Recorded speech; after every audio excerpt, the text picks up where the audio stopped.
Oigan, ¿qué es lo más extraño que han, digamos, que han tenido que hacer en casa de alguien debido a su cultura, su religión o alguna cosa similar? Esto tiene que ver con una información que un usuario en Reddit preguntó. La respuesta, hay una en específico que se ha hecho viral que nadie esperaba. Recuerdo ir a casa de un amigo sueco. Mientras estaba jugando con él en su habitación, su madre gritó que la cena estaba lista. Y me dijo, bueno, pues ahí te quedas en la habitación mientras comemos. Ajá. Sí, no es la única anécdota al respecto. Esto cuenta otra persona. Fui a dormir a casa de un amigo. Cuando desperté me dijo que bajaba durante unos minutos. Después de un cuarto de hora bajé a ver qué estaba haciendo y estaban desayunando. Me vio y me dijo que casi había acabado, que ahorita subía.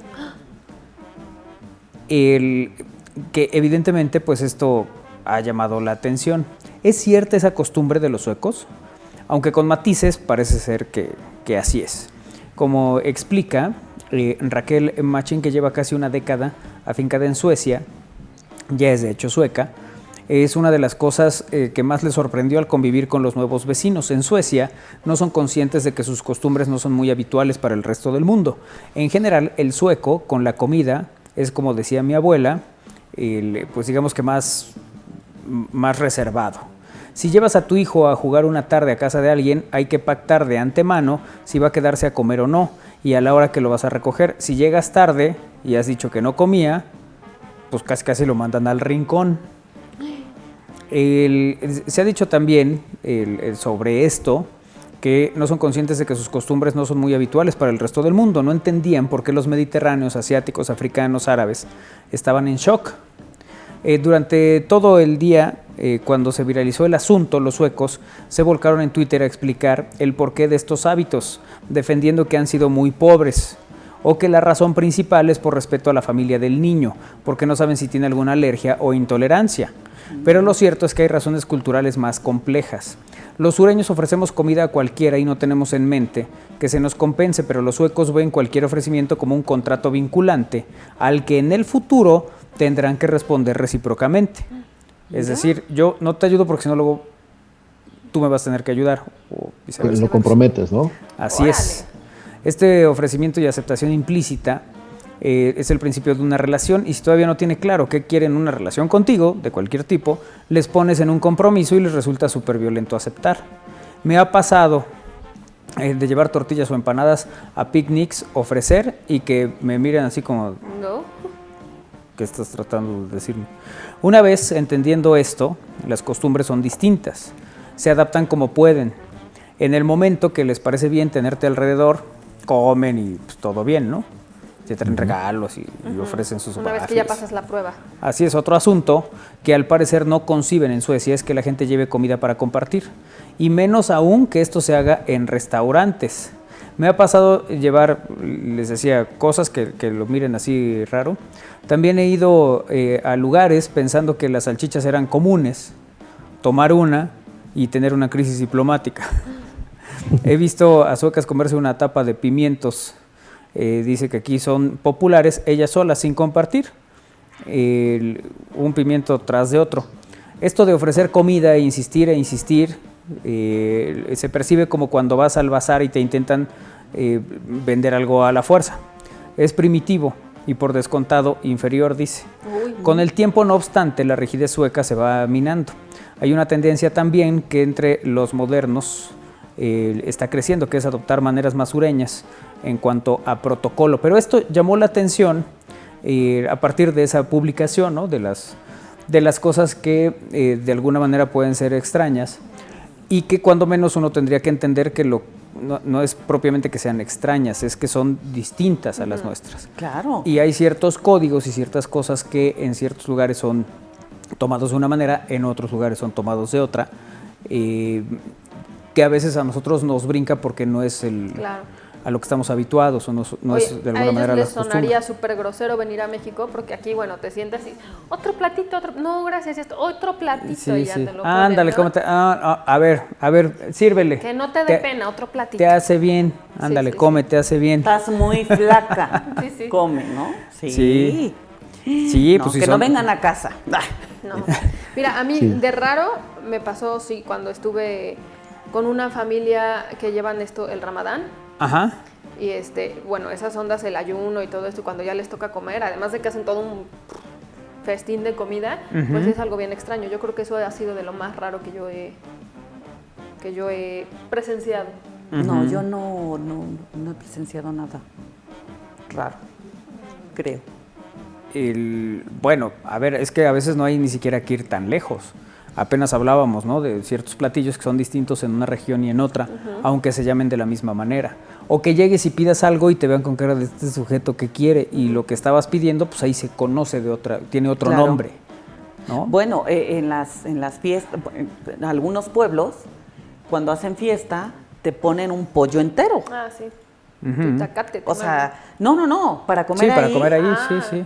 Te ponen un pollo entero. Aparte, sí, te hacen tu canasta con Claro. un montón. En alguna ocasión fui madrina Ujú.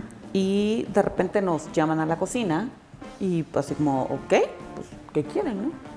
Y de repente me llegan con una canasta con así de mole y yo ¿y qué hago con esto? Ajá. No, muchas gracias por ser la madrina y no sé qué tanto. Y así de, ok. ¿Y ahora para dónde llevo esto? ¿No? ¿Dónde? Porque pues era muchísima comida. Claro, todo se Pero resolvió sí. con Gerardo, ¿no? Tortillas, Pero- arroz. ¿Todo qué? Todo se resolvió con Gerardo. ¿no? Sí, porque... Finalmente él sí le pega sí, parejo. pues, sí. Pero sí, hay lugares donde... Sí. donde te dan- Bueno, cuando Isra lo lancemos a su campaña de elección popular, Ajá. va a ser todo un tema, porque lugar al que llegas, quieren que comas. Ah, sí. Y si tú no puedes decir, no, yo ya comí, no. Es un desplante que no se te permite.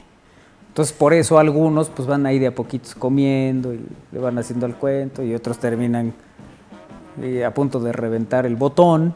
Bueno, que te regalen animales, ¿no? O sea, llévese este animal. Ándele, este es pa' usted. ¿No? Así. Sí, sí. ¿Cómo vas a enfrentar ese difícil reto?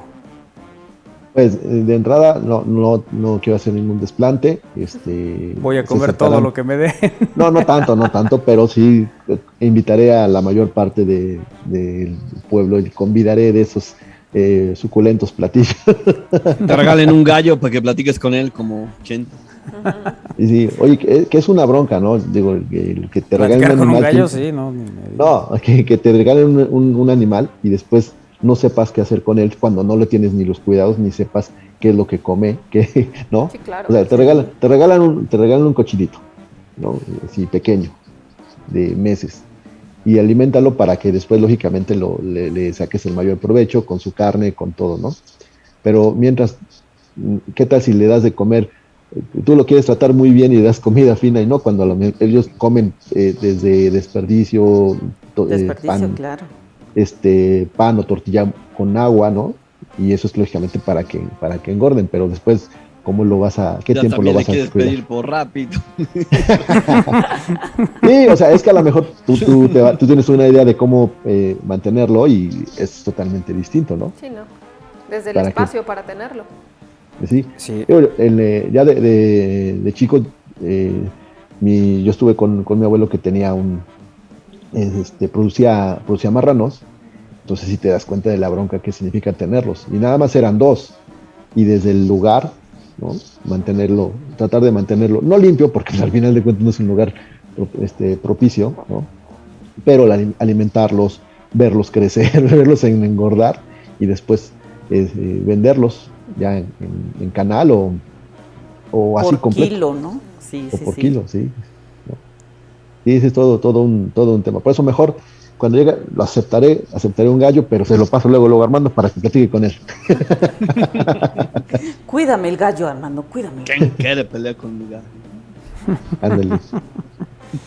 Sí, no. Sí hay ciertas cosas que se van complicando, ¿no? Al paso del tiempo a partir de las costumbres o a De partir las de lo que costumbres, sí. de lo que se Pero no, o sea, esta parte no la había escuchado nunca jamás. lo O de sea, los huecos. el que llegue una persona a casa, o sea, es imposible no invitarle Sí, aunque sea un claro. vaso de agua, ¿no? Sí. Y tú, sobre todo. Y yo, dices, No, pues es que insisto con las estaciones de engorda en tu casa. sí, Sí, es cierto, hay varias estaciones Si ahí. me ven más cachetona, ya saben por qué es. o sea, a ver, si llegan a casa, le dices, ¿ya desayunaste? ¿Ya comiste? No, pues que no, pues ahí hay. Así como Isra. dice. Sí, oye. Así te Son dicen. así. Pero- Bueno, había... ¿Manda, hija? No, bueno, digo que también es cuestión de costumbres. En la casa también, si te invitamos a un vaso con agua o cuando tú llegas o un alimento, te compartimos del alimento, pues como que luego te sientes como una grosería, es que no te lo acepten, ¿no? Sientes que no estás siendo lo suficientemente cortés con esa persona que Claro. te llega a visitar. Anfitrión. Ay, pues qué sentidos, la verdad. O sea, uno ¿Qué llega y es dice, esto de ¿quieres? los suecos? Ya quiero ver cuando les digas, me permite su baño. Bueno, hay Te gente mando. que sí, efectivamente, no permite que alguien entre al baño. Sí, a mí no me ha tocado esa crueldad. No, a mí tampoco. Fíjate, el año pasado se registraron 58 accidentes laborales por calor e insolación. Uno de ellos acabó en un fallecimiento. Un trabajador en Sevilla falleció mientras asfaltaba una carretera en plena ola de calor y alerta naranja por las temperaturas. Un año después, la Fiscalía solicitó 3 años de cárcel para la empresa por delitos contra los derechos de los trabajadores. Hace pocos meses, sindicatos subrayaron la necesidad de actualizar la ley de riesgos laborales contra golpes de calor. Bueno, actualmente la legislación existente, esto en Europa, en estos casos son los derechos que tienen los trabajadores para decir basta cuando hay un clima extremo. La situación, tal y como se ha comentado, en España hemos vivido una de las peores semanas de calor en la historia en junio, con 15 comunidades en alerta por las altas temperaturas y muchas de ellas, como Castilla, León, Extremadura, Madrid y Cataluña, en situación de alerta naranja. En Córdoba casi se llegó a los 43 grados centígrados, al igual que Ciudad Real, entre otros. ¿Cuáles son los peligros laborales que presentan en España? Las altas temperaturas aumentan las probabilidades de accidentes laborales, ya que disminuyen la comodidad, la concentración del trabajador y también les hace más irritables, reduce su rendimiento físico y mental. Pueden sufrir calambres, deshidratación, agotamiento por calor, hasta erupciones cutáneas. También aumentan los riesgos de agravar enfermedades previas, como respiratorias, renales, por ejemplo.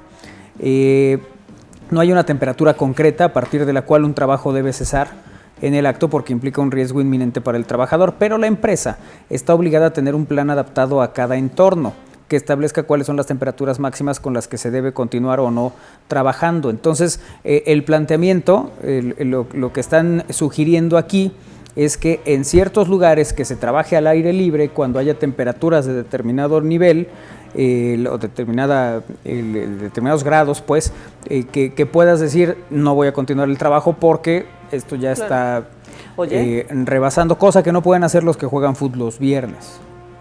Ay, que hace calor, así es la vida, juega. Oye, pero a ver, dices que es en Europa, porque ahorita Sí, te iba a sí. preguntar, ajá, ¿y dónde?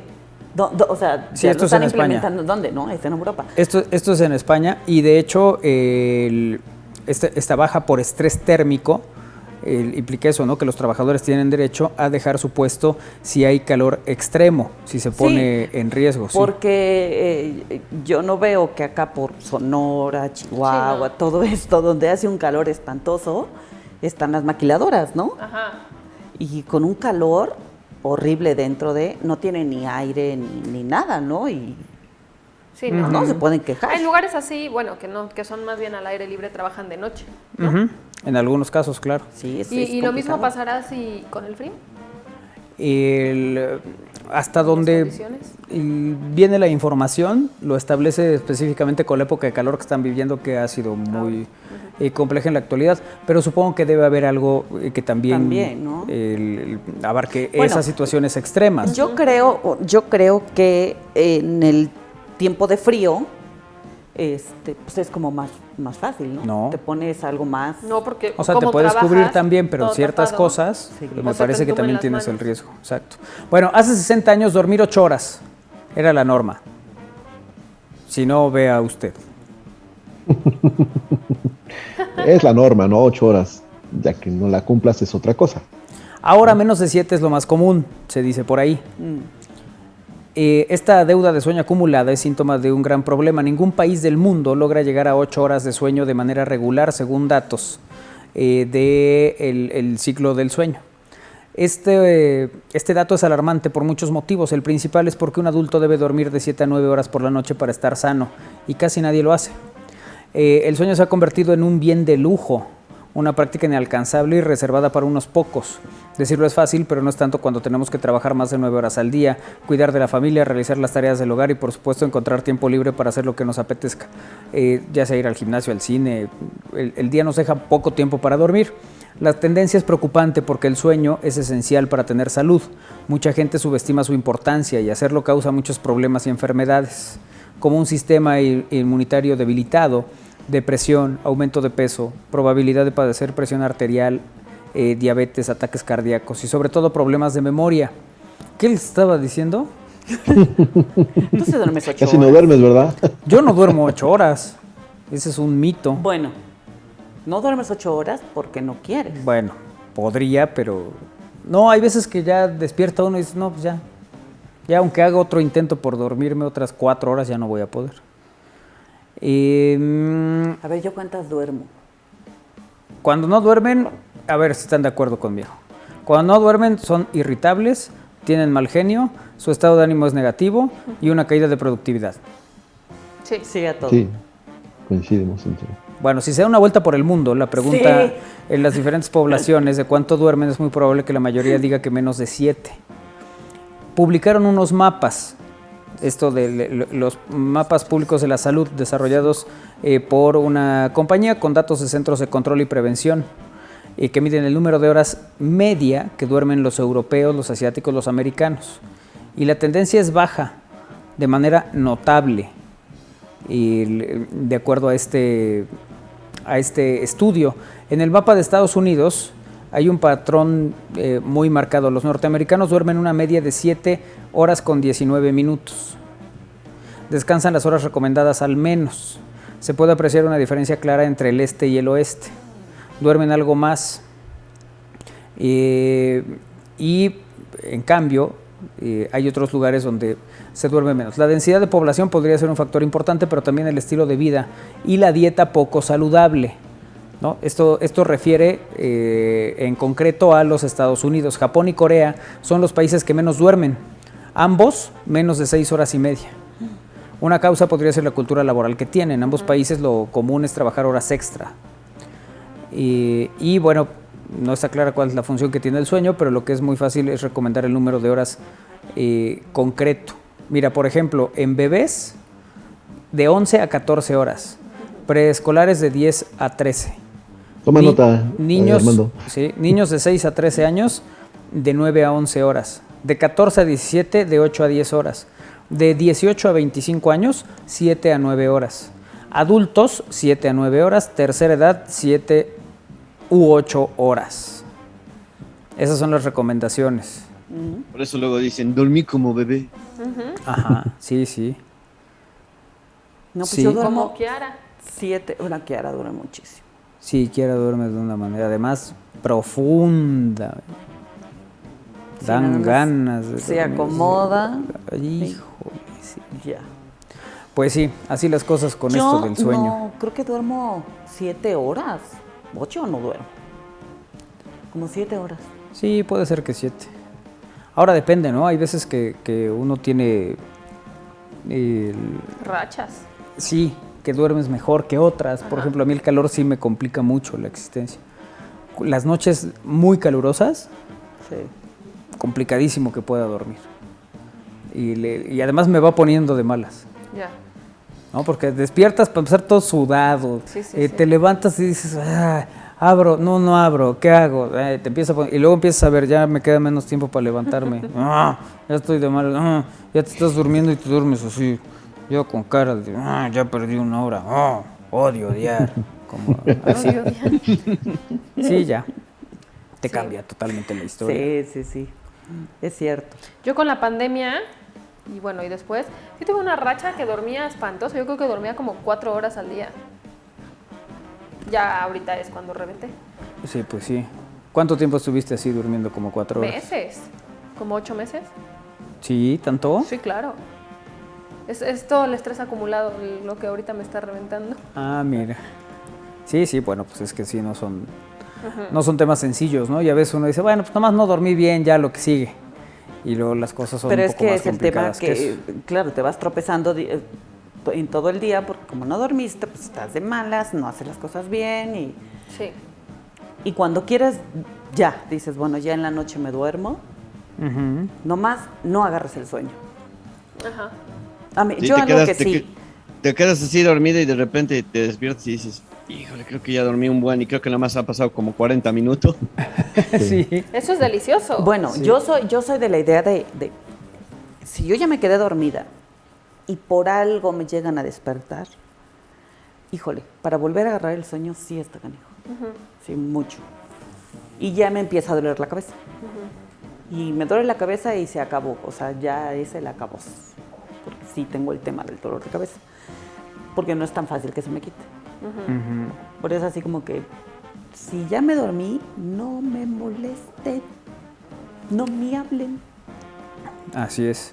Por eso es que nosotros por momentos no molestamos a Isra, porque como él se duerme como de 3:15 a 4:20, Más o menos. luego se despierta de malas y dice, ¿qué? Pues, dijiste esto mal, va. No, yo creo que el que no durmió es otro. Bueno, yo a Manuel se levanta y ¿cómo dormiste? Pues no bien, raro. Acostado. Siempre duerme raro. O ¿Pero sea, qué es yo- raro? A ver, ¿qué es dormir raro? O sea, que el calor, ya explicaste un No, factor, o sea, ¿no? eso, ¿no? Que decir, bueno, sí, dormí, Pero no descansé. pero no me sentí que me haya recuperado, no me levanto con energía. Y pareciera que lo que sucedió fue que no dormí, pero sí sucedió. Eso, esa es la parte que uno termina sin explicarse. Y que bueno, pues puede ser parte también de algunas reacciones, respuestas, cosas como, pues se te dijo eso, ¿no? Como me contesta Isra, pues. Que últimamente se han acentuado Ni es cierto. y que yo soy sensible. Claro, Y le da risa. porque es artista. Soy artista, soy sensible. ¿Qué quieres que te diga? Bueno, ya antes de irnos a la pausa, algunos consejos para dormir bien. En algunos hoteles compartían algunos consejos. Te decían, si tiene usted algún pendiente, aquí le dejamos una libreta y una pluma, apúntelo.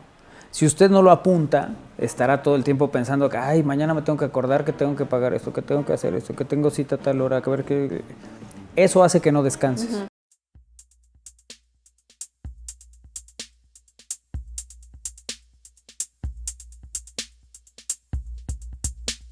¿No te molesta el zumbido de los mosquitos? ¿Pero qué onda con los mosquitos tan molestos? Ahí te va mi investigación.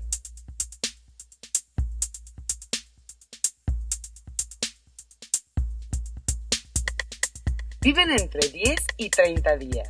Aunque las hembras pueden vivir un poco más, lo peor es que las hembras son las que pican y van de 50 a 60 días de vida. Y con cada lluvia se reinicia su ciclo vital. ¡No!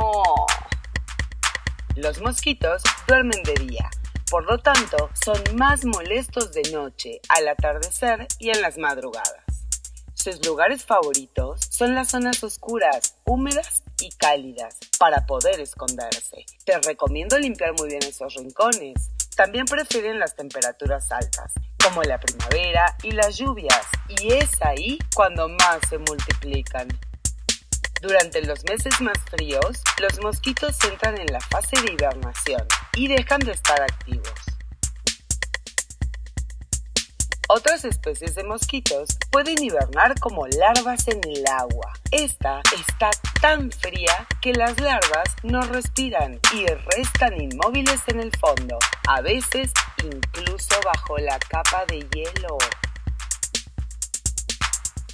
Si hay mosquitos en tu casa, lo más probable es que haya humedad, ya que también les encanta. Ciertas sustancias químicas como el dióxido de carbono que emitimos al exhalar y el sudor atraen a los mosquitos y los ahuyenta la luz azul. Los mosquitos se convierten en adulto en una semana. Ponen hasta 1000 huevos y pueden mantenerse fértiles hasta por 13 meses. Ellos zumban para llamar la atención de otros para parearse. Algunos prefieren vivir cerca de la gente, mientras que otros prefieren bosques. Ahora sí, a cuidarnos de ellos para que no nos piquen más.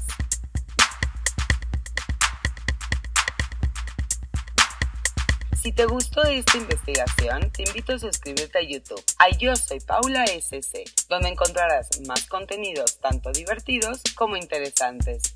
Hasta la próxima.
Ya está nuestro invitado acá, es esta plática, como les adelantaba, con el maestro, investigador y bueno, también autor Ricardo Pérez Montfort. Ricardo, ¿cómo estás?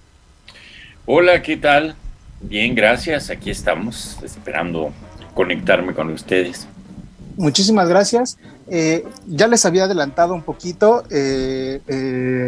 maestro, está entregando este tercer volumen en torno al expresidente Lázaro Cárdenas del Río. ¿Cómo fue para empezar como este proceso de investigación histórica?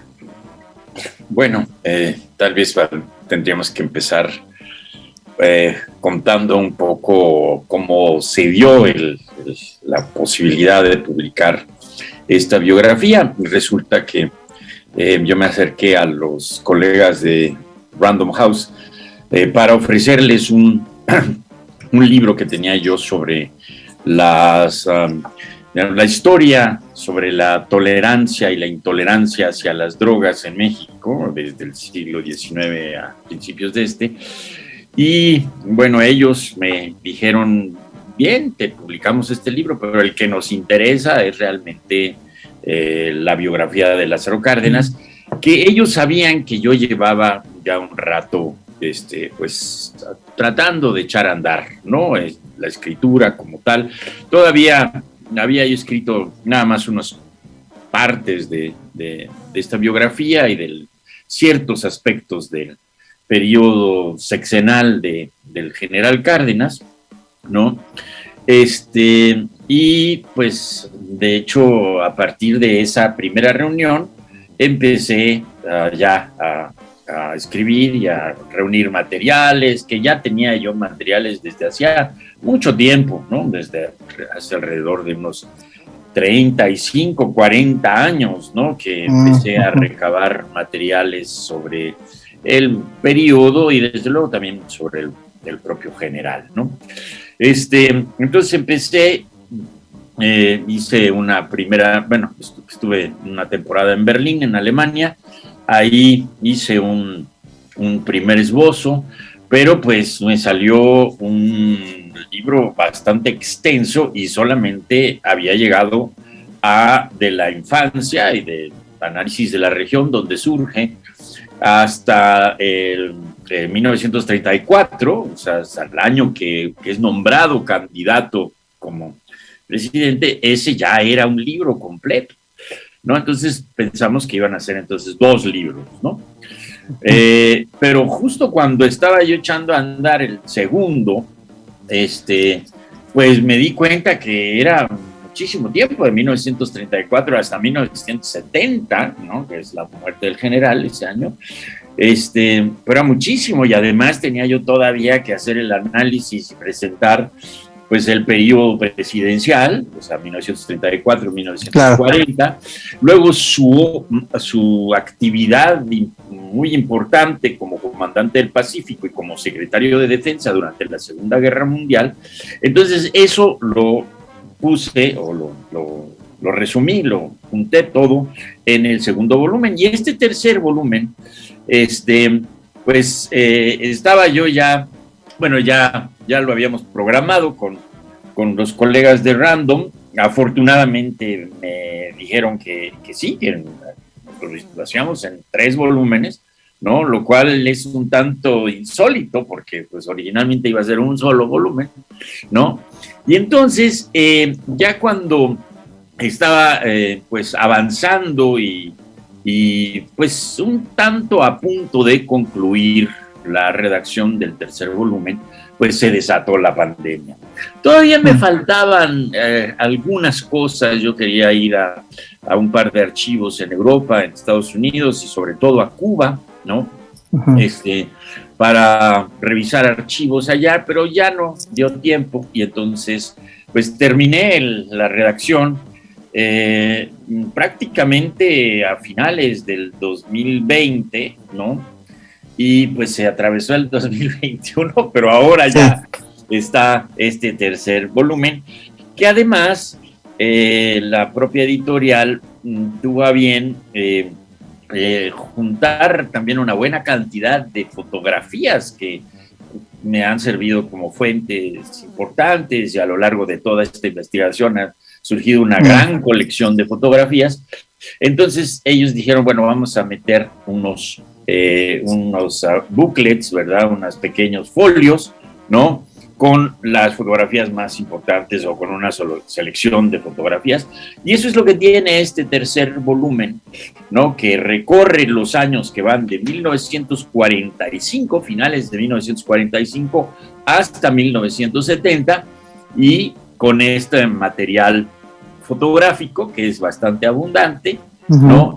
Y bueno, este periodo que son 25 años en los que el general pues se mantuvo muy activo, no cabe duda. Sí, y además quisiera también destacar que fue, digamos, una de las etapas más desconocidas del general, ¿no? Sí, bueno, este periodo de 25 años realmente comienza cuando deja la Secretaría de la Defensa y pues tiene la pretensión de pues dedicarse a la vida privada. Realmente él insiste en que él no quiere seguir participando en la administración pública, en buena medida, y lo dice de manera muy vehemente en sus memorias, dice, porque no creo que los expresidentes deban de tener ningún tipo de influencia en el desarrollo posterior del país, ¿no? Y cosa que cumple relativamente, ¿no? A diferencia de lo que había sucedido con Plutarco Elías Calles, por ejemplo, ¿no? Que que pues realmente eso lo confrontó en 1934, 35 y 36, ¿no? Pero él se trata de mantener al margen, ¿no? Pero, ¿verdad? Recién iniciado el régimen de Miguel Alemán, ya con el inicio del civilismo, ¿no? A partir de a finales de 1946, se plantea la posibilidad de, digamos, organizar el desarrollo de las cuencas en México, de las cuencas ribereñas, ¿no? La del Papaloapan en el oriente del país, y en el occidente la del río Tepalcatepec, ¿no?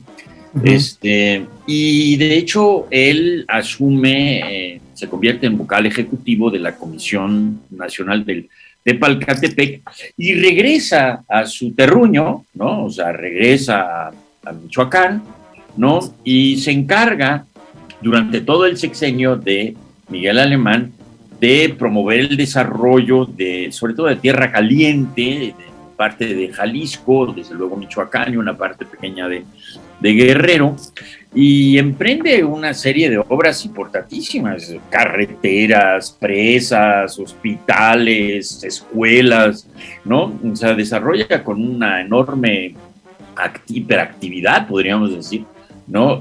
La región, y se compromete profundamente a ello. Sin embargo, en 1952, en la sucesión presidencial, como todos saben, pues viene una especie de escisión, ¿no? En la élite política de México, y bueno, el PRI se va a inclinar a favor de Adolfo Ruiz Cortines, pero un grupo importante de la sociedad mexicana se inclina a favor del general Enríquez Guzmán, ¿no? Que era un hombre que era cercano a Cárdenas, ¿no? Había estado pues cerca de él en el ejército, ¿no?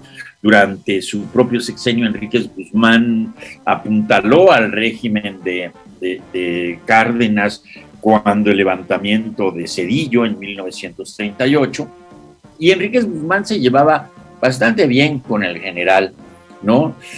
Sin embargo, el general no participa en este proceso político, por más que lo presionan y familiares y gente muy cercana al propio general participa en el propio enriquismo.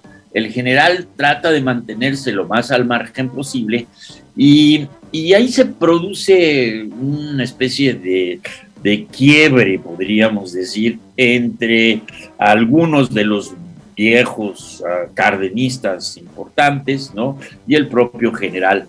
El general pues es ratificado como vocal ejecutivo del Tepalcatepec por el presidente Ruiz Cortines, y se mantiene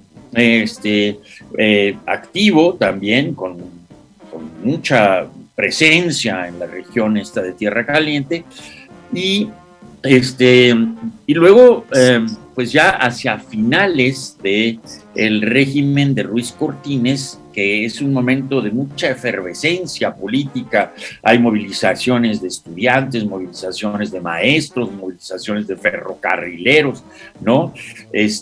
Y hay represión, y es una circunstancia bastante complicada, ¿no? El general está preocupado por esas circunstancias, y pues hasta final de 1958 decide hacer un viaje que está relatado en este libro, un viaje hacia Europa y hacia algunos países detrás de la cortina de hierro, y a Moscú, desde luego a China, ¿no? Después a Estados Unidos, y estando precisamente en Europa se entera del triunfo de la Revolución Cubana, ¿no?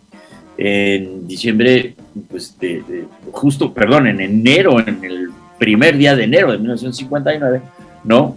Y cuando regresa un mes y medio después, pues está muy pendiente de lo que pasa en la Revolución Cubana. el general estaba muy pendiente de lo que pasaba en América Latina y en 1952, 53 y 54 estuvo muy al tanto de lo que estaba sucediendo en Guatemala, y cuando el golpe de Estado en contra de Jacobo Arbenz en 1954, él protestó y estuvo pues muy activo, digamos, en cuanto a presiones internacionales. Igual sucede con Cuba, o sea, Cuba el movimiento revolucionario cubano lo conoce desde antes de la propia revolución, ¿no? Él está vinculado con algunos militantes importantes del Partido Comunista Cubano, ¿no? Con Juan Marinello, por ejemplo, que tienen un intercambio constante, sobre todo porque una de los principios fundamentales del general Cárdenas en estos momentos tan álgidos de la Guerra Fría, él abogaba internacionalmente por la paz, pero en 1956, cuando está también negociando la posibilidad de ir a Estados Unidos para ver el desarrollo que han tenido ellos en cuanto a control hidráulico y cuestiones de ese tipo que le van a ser muy útiles a él en la comisión de Tepalcatepec, en 1956 recibe el premio Stalin de la Paz, que realmente es llamado así el premio Stalin de la Paz porque la sede de la organización que da ese premio está en Moscú, ¿no? Aunque Stalin no tiene mucho que ver en el asunto, pero así se le llama, pues, en ese momento. Y eso le genera conflictos al general, ¿no? En México hay una paranoia anticomunista muy fuerte, desde luego que es una especie de metástasis de la enorme paranoia que existe en Estados Unidos en contra del comunismo internacional, porque Estados Unidos ve al comunismo como su enemigo interno y su enemigo externo, etcétera, etcétera. Y entonces Cárdenas se convierte en una especie de paladín de la paz, por una parte, pero también lo acusan constantemente de tener aficiones comunistas y de que él es un comunista, etcétera, etcétera. Y entonces él trata de aclarar esas situaciones en el periódico y es un debate bastante interesante, ¿no?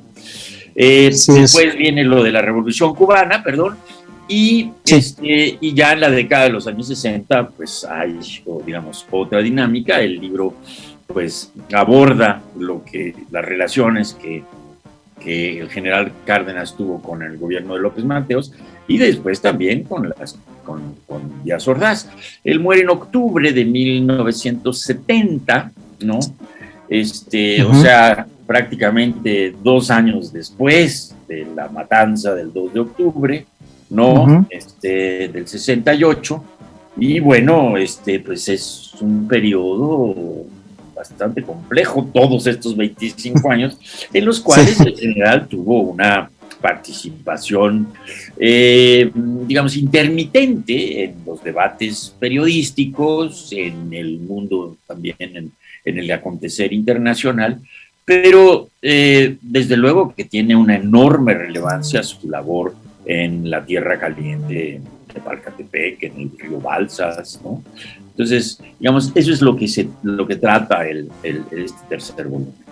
Por supuesto, y bueno, sí, es como muy, toda esta parte que dice maestro, toda la vida, a lo largo de la vida del general, pues ocurren también muchos eventos históricos, ¿no? No solamente en México, pues obviamente el movimiento del 68, ¿no? Pero a nivel mundial ocurre la Guerra Fría, como bien dice, la Revolución Cubana,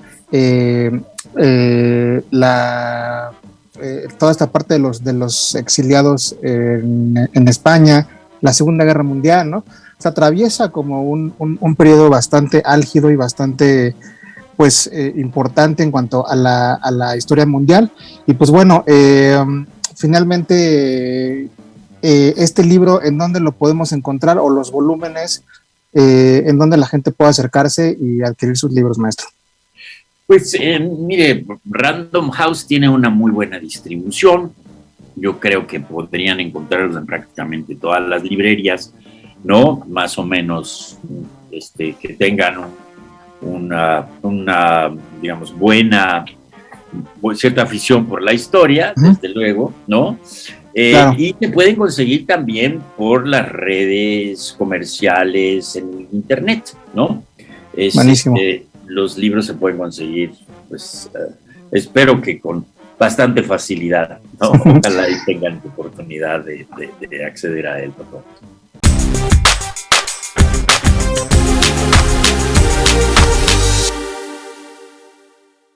Una charla muy, muy interesante. Y bueno, a propósito sobre todo este mundo del vino, hay un libro titulado Los buenos vinos en la historia, cuyo autor es Pedro Escobar. Es un libro que de verdad aborda, digamos, distintos personajes que van desde Alejandro Magno hasta Luis Miguel, ¿no? Hasta pasando por Eddie Vedder, por Andrés Iniesta, ¿no? Todas estas personalidades internacionales de la historia, Miguel Hidalgo y Costilla incluso, ¿no? Quienes han tenido, digamos, su issue con el mundo del vino. Y para platicar sobre este libro y sobre lo que viene, porque ahorita nos va a dar una agradable sorpresa, tenemos a Pedro Escobar. Él es el autor de este libro, Los buenos vinos en la historia. Pedro, ¿cómo estás?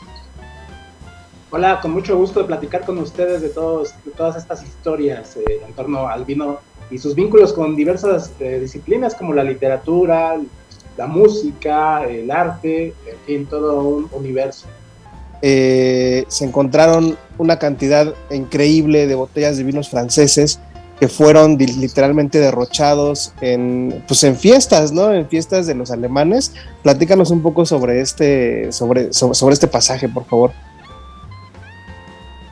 Está bien interesante porque, como todos sabemos, pues Hitler era abstemio. En realidad se declaró claramente de su vida, aunque cuando era joven sí tomaba un poco de cerveza. Ya digamos que la parte culminante de su vida, y cuando tuvo mayor importancia para la historia, pues se declaró un abstemio declarado. Pero como era el orgullo tan grande de él contra sus enemigos de siempre, que eran los franceses, que quiso arrebatarles sus más grandes tesoros, ¿no? Entre ellos, obviamente, las obras de arte de los grandes maestros de la historia, pero también, digamos que replicando un poco a Napoleón, uno de sus grandes ídolos, quería hacer un gran museo del Führer, y recopilar todo, robarse todo este arte, estas obras de arte que tenían resguardadas los franceses. Y pues una de las cosas que más apreciaban ellos pues eran los grandes vinos, ¿no? Entonces empezó a coleccionar a donde quiera que llegaban a requisar a las grandes bodegas, a los chateaux franceses, pues se llevaban la mayor cantidad de botellas, o al menos las más valiosas que tuvieran, y las iba recopilando en un lugar que se llamaba el Nido del Águila, un chalet privado de Adolf Hitler, donde pues iban almacenando esta cava impresionante de miles y miles de los mejores vinos de la historia. Me atrevo a decir que estuvieron ahí reunidos, y que pues nada más los grandes generales del círculo rojo del Führer era el que podía disfrutar de ellos.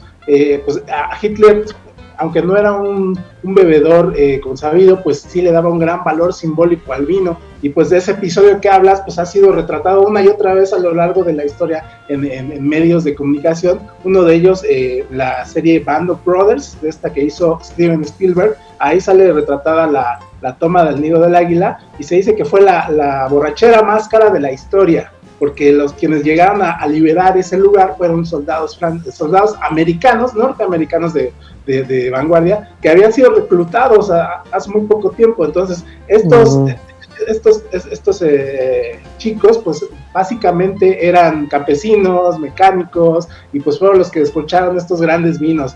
Pues está bien documentada esa historia, pues está bien interesante, ¿no? Como alguien tan poderoso que pues no bebía vino, pues le daba este valor, ¿no? Claro, y ahora en pantalla, digo, para los que nos están viendo a través de estamosalaire.com y en las plataformas de redes sociales, estamos viendo la portada de Buenos Vinos, Los buenos vinos en la historia, volumen 2. Esto, también recordar que este primer libro tuvo el premio Gourmand, si no me equivoco, ¿no? Pedro. Sí, ganó el premio Gourmand Award al mejor libro de historia editado en México sobre historia del vino. Y pues fue un gran impulso y un gran reconocimiento, sobre todo para mí, que no soy parte del mundo profesional del vino, sino un periodista y un apasionado de estos temas.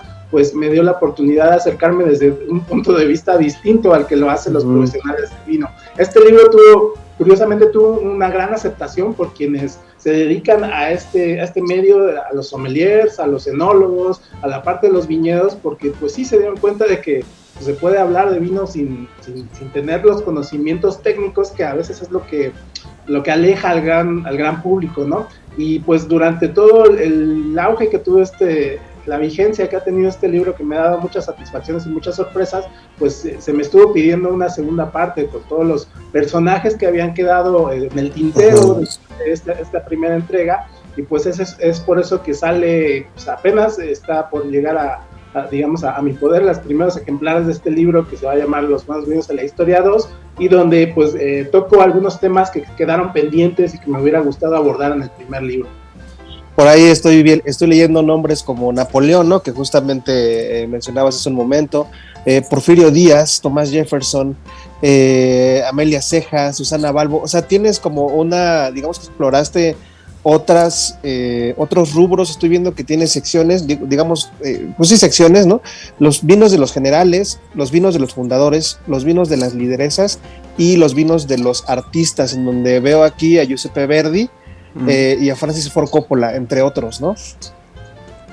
Sí, entre otros, está muy interesante. Por ejemplo, la relación de Porfirio Díaz, que quería hacer un Valle de Napa aquí en México, ¿no? Una gran industria mexicana trayendo cientos y miles de plantas de uva para vid, que quería plantar no en donde está actualmente el Valle de Guadalupe, que es como la meca del vino en México, sino en el Bajío mexicano, en las grandes haciendas de Celaya, de Guanajuato, por ahí, uno de los tantos proyectos inconclusos que dejó el Porfiriato, pero muy interesante para conocer.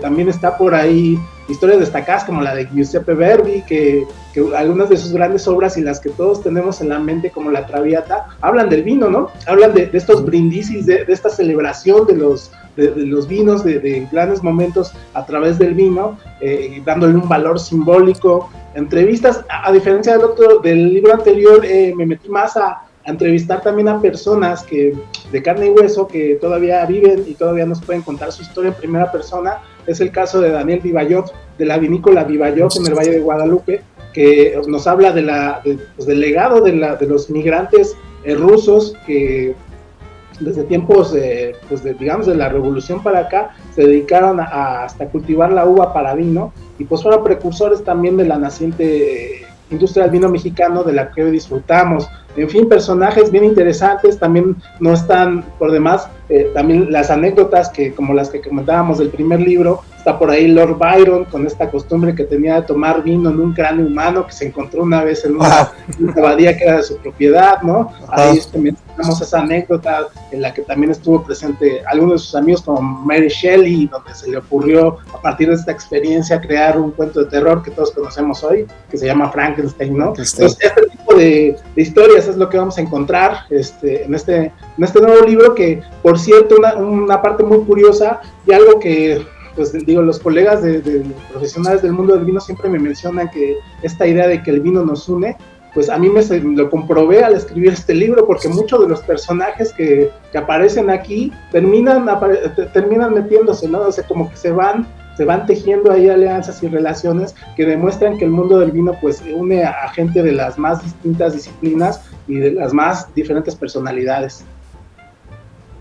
Increíble todo esto que nos comentas. Ya me urge leer este libro. Y bueno, rapidísimo, ¿en dónde lo podemos encontrar? ¿Cuál es el precio? ¿Cómo va a estar la onda para toda la banda que sí lo quiera adquirir? Bueno, pues nuevamente me fui por la vía independiente. Lo voy a sacar con mi editorial, que se llama Resonancia Editorial. El libro va a estar disponible la semana que entra ya en físico. La forma más fácil que he encontrado para comercializar es a través de estas plataformas como Mercado Libre, que es la que yo utilizo de cabecera, y pues a través de la cual pues, puedo tener un contacto más cercano, porque incluso les puedo mandar autografiado con algún tipo de dedicatoria el ejemplar. O en Amazon, que también es una gran herramienta para nosotros las editoras pequeñas, para poder comercializar en todo el mundo. Ahí se va a poder encontrar, pues me parece que va a estar entre 150 y 200 pesos, digamos que un una relación precio pues ahí más o menos accesible para todo el mundo. Y pues ya, como te digo, la semana que entra espero ya tenerlo en mis manos, poderlo compartir contigo para que me des tu opinión y a ver qué encuentras en este libro.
Este jueves retro vamos a recordar a un personaje sin duda que, pues de estos que conforme pasa el tiempo más valoras, ¿no? Y dices, híjole, ¿cómo hace falta? Se trata de Carlos Monsiváis. Él nació en la Ciudad de México el 4 de mayo de 1938. 4 de mayo. 4 de mayo, sí. Y el próximo 19 de junio es un aniversario más de su muerte. Murió en 2010, 19 de junio de 2010. Y bueno, pues ya han pasado 12 años de su fallecimiento y hay cosas muy interesantes en su vida y además que invariablemente pues refieren a cosas que hemos vivido, que hemos visto, y uno de los grandes amores de Carlos Monsiváis es la Ciudad de México, ¿no? Sin duda es uno de los pues las cosas que más él quería, ¿no? Muy joven, siendo muy joven Carlos Monsiváis, hizo un ejercicio donde prácticamente él se entrevistaba a sí mismo. Y era una cosa muy curiosa, ¿no? Punto número 1, se hablaba de usted. Ah, mira, era respetuoso con él mismo. Sí, que eso me parece muy importante. Entonces, en ese texto empieza a preguntarse cosas, como las pasiones, las aficiones, los gustos, todo aquello que resulta interesante en una entrevista a un personaje importante, donde él mismo llega un momento en que se dice, oye, ¿y no te estás adornando mucho con todo esto que me estás diciendo? Y él dice, bueno, si no tuve infancia, déjeme tener currículum, ¿no? Claro. Que es una frase muy bonita. Al final, Carlos Monsiváis no es un tipo que haya pertenecido a ¿cómo le llamaban, Isra, cuando salían los niños a jugar a la calle? Tenían un nombre como la pandilla, pues, Ajá, Eso lo decían mucho los abuelos, por eso... Ah, no, pues no sé, yo ves que nací ayer, entonces no tengo idea. Ay, se me fue un poco más de... Se me fue la palabra. Sí, esto, ¿no? De andar, la palomilla. ¿no? palomilla. La palomilla. Él no era de eso, él siempre fue un tipo más ligado desde muy niño a la lectura. Y eso hacía. Qué bonito, ¿no? Qué bonito. ¿Sabes? No te creas, digo, debe tener sus temas. El Carlos Monsiváis de repente decía, hay ciertas cosas que me hubiera gustado vivir y entender y hoy sentirlas como los demás. Pero él desde muy chico se aficionó a la lectura, sobre todo a la lectura de la Biblia en principio, se la sabía de principio a fin. Y bueno, un tipo además de una memoria privilegiada, en eso tienen mucho... En eso sí nos parecemos, fíjate. Sí. Eso sí, el recuerdo claro y transparente. Claro, sí, ¿no? sí, de muchas situaciones. Pero bueno, esto es algo, ¿no? De lo que pues habla de alguna manera de Carlos Monsiváis, muy cercano y muy pegado al cine. Sin duda era de lo que más le llamaba la atención y le gustaba, pero además él entendió a la cultura y al conocimiento como un espacio muy amplio, ¿no? Muy grande, y esto permitió que él se acercara a otras cosas. Fue un niño de no muchos amigos, incluso él lo dice en varias entrevistas que le han hecho a lo largo de los años. Él le preguntaban cuántas películas veía a la semana, por ejemplo, hablando del cine, ¿no? De esto que le gustaba mucho. Y él decía que veía como unas 8 o 9 películas por semana. Ajá. Lo cual no es un número menor, ¿no? O sea, Isra, ¿cuántas películas has visto en el último año, Isra? Máximo 3. Y eso porque me invitan, dice. Y 2 veces Top Gun. Fíjate, dice que entre 6 y 9, ¿no? Películas más o menos, promedio veía a la semana. Y le preguntaban que cuántos libros, y él decía que unas 200 páginas más o menos. ¿A la semana? No, diarias. Sí, un lector. Bueno, ¿y a qué hora duerme el señor Monsiváis? Él dormía muy poco. Tenía horarios muy distintos, raros de repente. Cuenta Elena Poniatowska que Carlos Monsiváis le hablaba muy temprano. Por ahí de 6 de la mañana le llamaba un poco para... ¿Qué pasó? Para despertarla. ¿Cómo pinta el día, no? No. Que luego Elena, cuando muere Monsiváis, decía, si algo voy a extrañar es que me suene el teléfono muy temprano. Mi despertador, claro. Para escucharte, además, hablar de temas de todo tipo. Ay, qué bonito ha de ser tener un amigo así, ¿no? Sí. Que te cuente de todo. Sí, que puedas intercambiar. Sí, pero sin despertarte tan temprano. A las 6 de la mañana hablaba. Además, hay quien cuenta que de repente hablabas a casa de Carlos Monsiváis y contestaba con otra voz diciendo que él era el jefe de asesores y que Carlos estaba ocupado. Que eso es muy bonito, eso podríamos aplicar. O sea, que te hable en Israel y tú contestas de sí, habla su secretario. Como largo, ¿no? Sí. Amo. Habló usted. Pero bueno, es eso.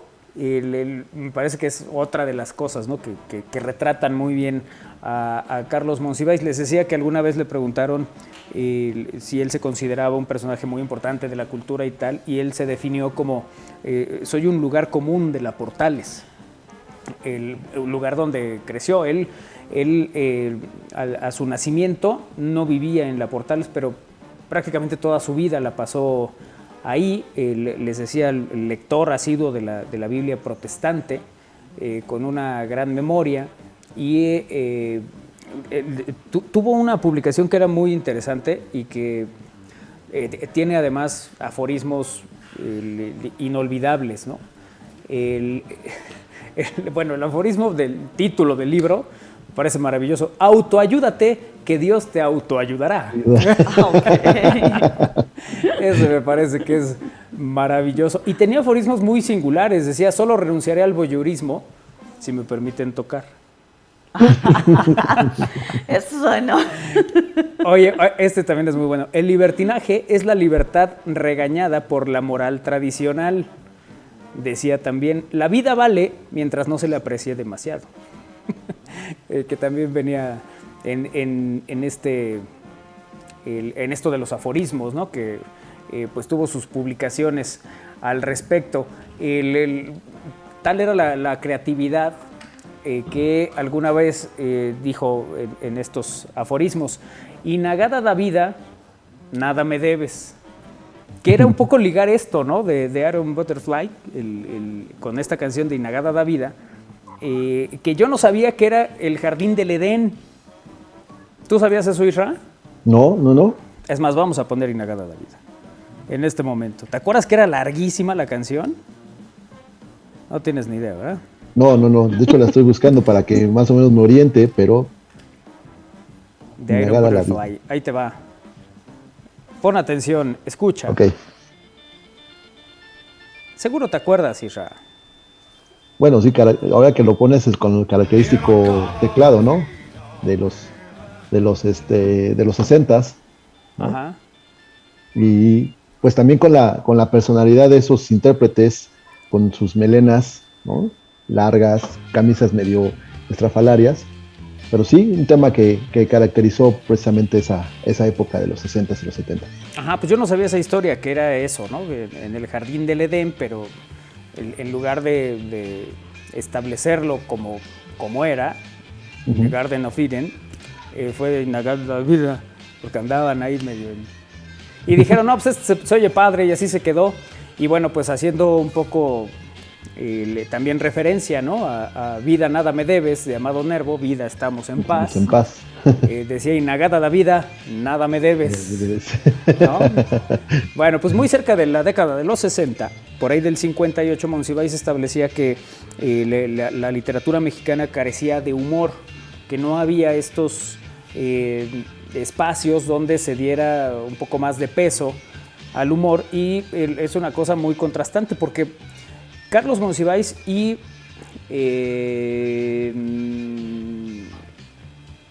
Jorge Ibargüengoitia tienen un desencuentro de textos. Jorge Ibargüengoitia hace una crítica de teatro y a quien critica es Alfonso Reyes. Entonces a Monsiváis le parece que no tiene mucho sentido la crítica que está haciendo. De hecho, es de las primeras que hace Jorge Ibargüengoitia sobre teatro, que decía Ibargüengoitia: tengo gran facilidad para el diálogo, no para sostenerlo con gente de teatro.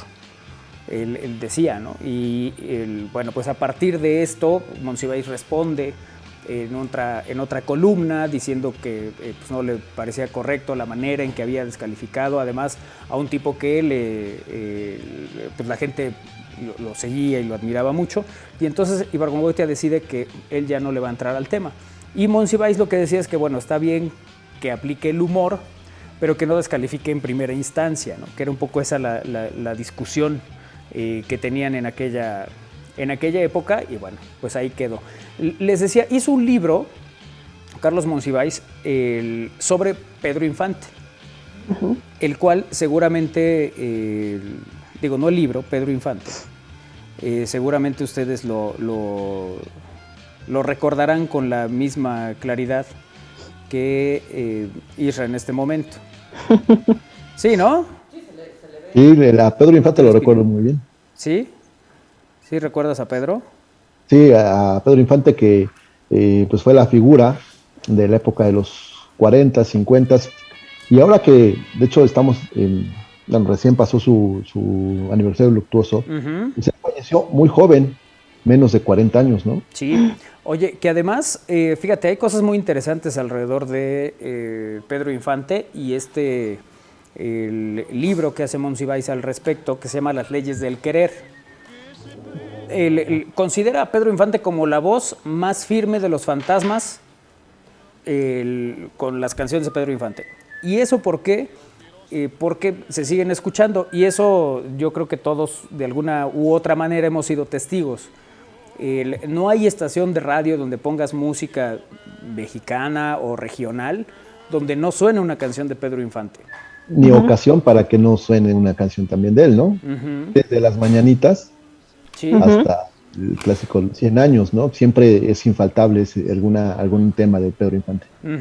Y hablaba en este libro de Pedro Infante de las consideradas grandes películas. Evidentemente vio todas, ¿no? Y las que él considera que son fuera de serie es Nosotros los pobres, ustedes los ricos, el que, bueno, nosotros los pobres tenemos a Amorcito Corazón, qué bonito tema, ¿no? Sí, sí, sí. Es el Que le canta la romanticismo, chorreada. es el romanticismo puro mientras uno plancha. O está en Sí. la carpintería. Claro. En Y el caso canción, de la escena. y canción muy dedicada para su chorreada, ¿no? No para nadie más, para su chorreada. Para su chorreada.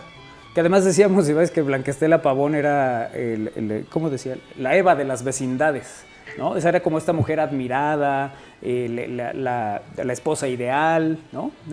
Por los planteamientos que se hacían en estas películas.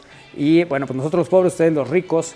La oveja negra también es otro de los temas que, más bien otra de las películas, ¿no? Que se recuerdan, donde habla también de la importancia actoral de Pedro Infante, es en ¿qué te ha dado esa mujer? A toda máquina, por ejemplo, ¿no?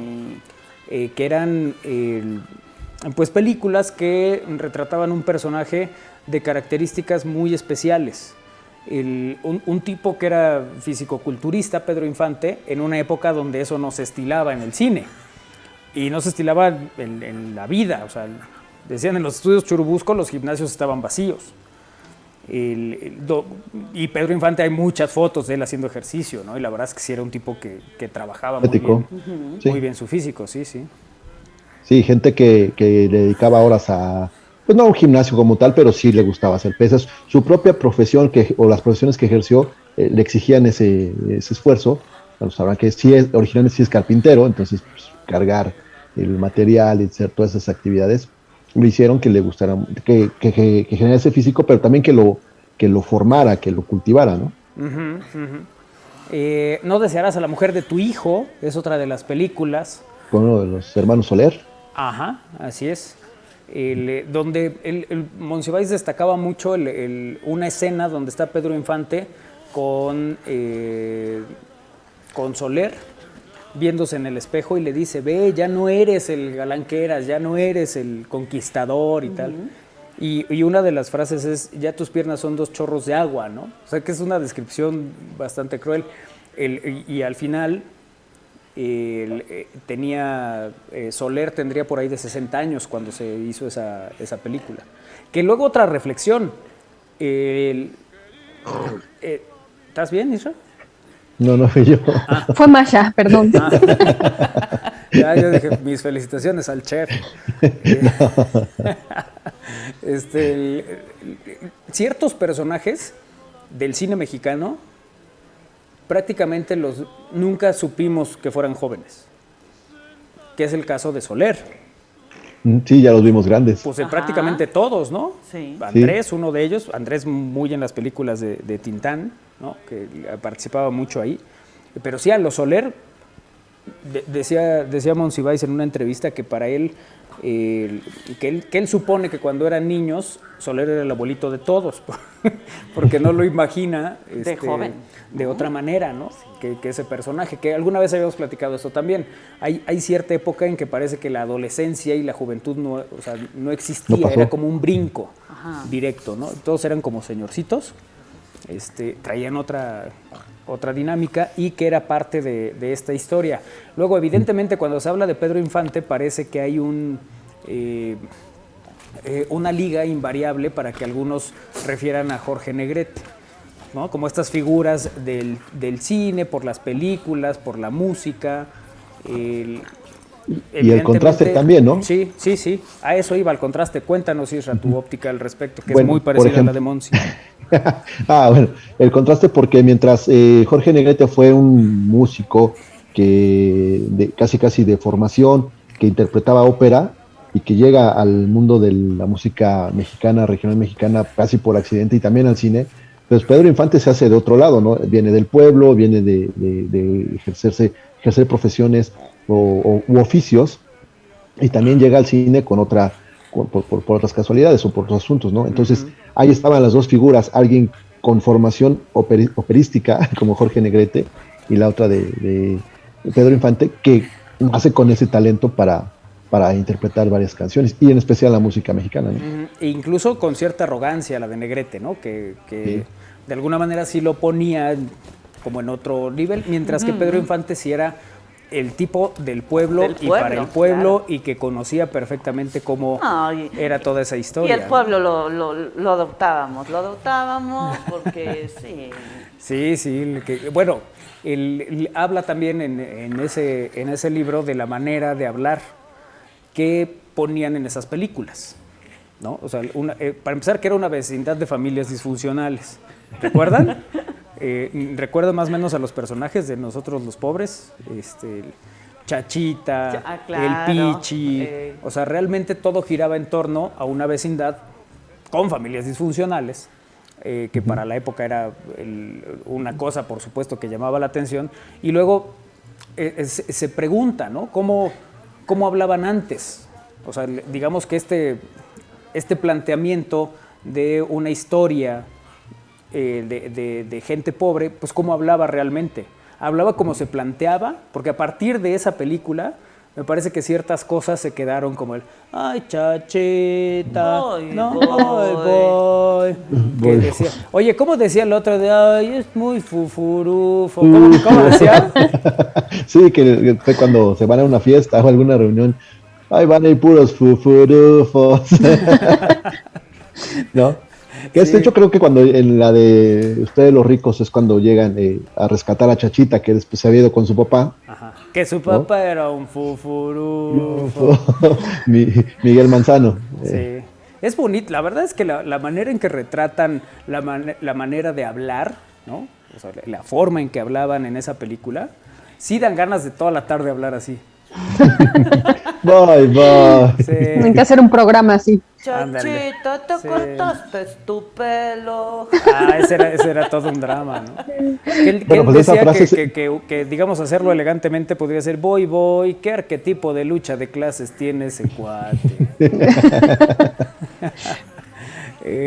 Bueno, eso hablando de nosotros los pobres, decía que varios personajes en el cine mexicano fueron marcando también una manera de hablar. Planteaba a David Silva como uno de ellos, a Mantequilla, que era también un personajazo de la época, a Pedro Infante con estas películas, pero que todos tenían distintos tonos para hablar, y que luego nació la televisión, que es un solo tono, ¿no? Y que esa como que unificó todo lo que se hacía. Bueno, a toda máquina decíamos que te ha dado esa mujer, los tres huastecos donde se multiplicaba Pedro Infante. Sí. Era 3 personajes, ¿no, Isra? ¿Te acuerdas de eso? El cura, Ajá. el bandolero, Ajá. y el militar. Ajá. Sí. Ajá. Sí, que el bandolero era que tenía tu cita, ¿no? Ajá, sí es, ¿no? El que tenía la cita. A la tucita, exactamente. Ajá. Y bueno, que es prácticamente, es como identificar al bueno y el malo y el feo, ¿no? Pero ahí no había feos. Ahí no había feos. Si hiciéramos esa película, Isra. No, pues yo no participo. No paso el casting. Podríamos ser el mismo. Exactamente. El bueno, el malo y el feo. En fin. Sobre las olas. Esa película que hacen de Juventino Rosas, ¿te acuerdas? Sí, la interpretación exactamente del compositor mexicano que hace considerado pues uno de los mejores vals a nivel internacional. La historia no narra prácticamente sobre las olas la infancia, que fue bastante difícil de Juventino Rosas. Solamente retrata la parte ya, digamos, de éxito, ¿no? de Juventino, cuando hace esa interpretación en Palacio y que le aclama a toda la gente. Pero pues sí, esa interpretación le vale a Pedro Infante un reconocimiento también de mucha gente. Sí, que a Monsiváis le parece de las peores películas de Pedro Infante. Sí, que Juventino Rosas seguramente no hay manera pues de que hubiera aprobado aquello, que Pedro Infante también no es de sus mejores películas. ¿Y sabes cuál otra coloca en ese terreno? Tizoc. Que Tizoc le valió hasta un premio internacional a Pedro. El oso del premio del Festival de Berlín.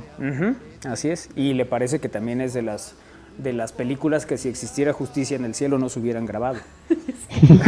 Bueno, de cortecito, sí, no, ahí sí. no le... Sí. Bueno, decían de Negrete, ¿no? Yo te ¿Cómo, quiero, cómo- más que mis ojos. cómo define Carlos Monsiváis a Jorge Negrete? Decía Negrete, por importante que haya sido, siempre fue una voz externa. Nunca fue de la familia, y Pedro sí. ¿Sabes? O sea, como que esa Sí, era la historia. sí, claro. Porque al final es cierto, mucha gente reportaba en esa época, digo, hoy es menos porque también las generaciones han ido cambiando, pero mucha gente decía, no, sí, yo tengo un tío que es amigo de Pedro Infante, que conoció a Pedro Infante, ¿no? O que estuvo en tal lugar con Ajá, Pedro Infante. sí. Entonces era un poco esta parte de sentir lo propio. Sí, pero nadie al- refería al personaje, cosa que no sucedía con a Jorge Negrete. Negrete. Ajá, ¿no? claro. Porque era más fufurufo. Era fufurufo. Oye, bueno, ya nos tenemos que ir a corte y apenas vamos en el cine. También no se apuran. ¿Sabes que de los velorios, ¿no? De los famosos fallecidos que más gente tuvieron, Amado Nervo es el número 1? Se reportaron miles y miles de personas que se apersonaron a su funeral. Además hay reportes de que iban recitando algunos poemas de Amado Nervo. En segundo lugar pone a Pedro Infante. Y el tercer lugar sería Cantinflas. Sí, claro. Que son como los 3 personajes de mayor arrastre en términos de pueblo? Pues sí, de que la gente se acercara a despedirlos. Sí. Porque lo planteaba como una especie de reconciliación con la pérdida. Es decir, ya se fue, pero yo estuve ahí para despedirlo, yo estuve cerca, y que por eso se volvía muy importante. Yo creo que desde esos no teníamos, o no hemos tenido, pues, otro que sea así de paralizó a todo mundo. Vamos a hacer una pausa y ahorita regresamos para seguir platicando un poco de Carlos Monsiváis, pero también del cine, también de los actores, de los personajes y muchas otras cosas. Pausa, regresamos, es al aire.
es la comunicación no verbal.